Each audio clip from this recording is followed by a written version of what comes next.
Let's begin with Gayatri Mantra.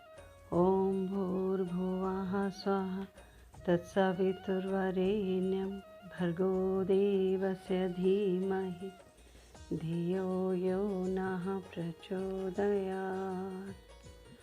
The topic for today is Everlasting happiness is within us.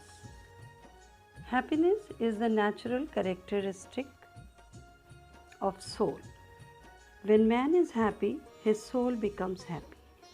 Development of spiritual self increases the span of life and gives us an insight to life.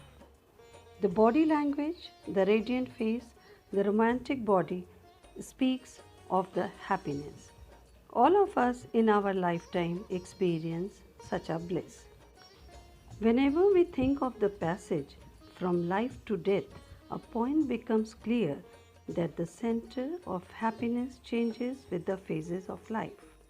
At the time of birth in the lap of mother, childhood amongst toys and books, young age with wife and creation of wealth and fame, and old age with grandchildren. When we think deeply, we realize that we have spent our time in seeking happiness in worldly matters. In reality, they are devoid of happiness.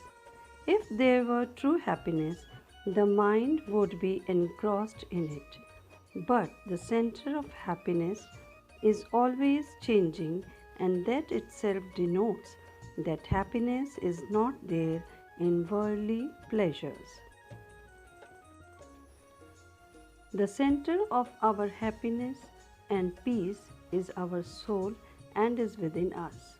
Soul creates a state of happiness and makes us realize that state of happiness. Though happiness is within us, we are seeking it outside in worldly pleasures and we accept it as a means of happiness. Light rays of the soul penetrate into things and create beauty. We try to own and enjoy the beauty, but in vain.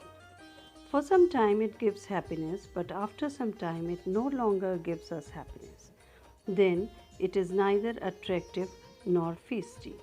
The moment the light of the soul disappears from worldly things, it ceases to be beautiful and does not give any happiness or enjoyment. What kind of irony is this? The mockery of life goes on lifelong. From the time of birth, we try to find various ways of enjoyment and happiness. Though all of us have a flow of happiness within us, but we fail to realize it. It is like exploring the jungle for the musk instead of looking for a deer. Similarly, we look for happiness in the world outside. Ladies and gentlemen, we must look for happiness within us, and to do so one must use spiritual means. Happiness is the natural characteristic of soul. We can reach it only by knowing our soul through spiritual means. From Akhanjyoti, thank you.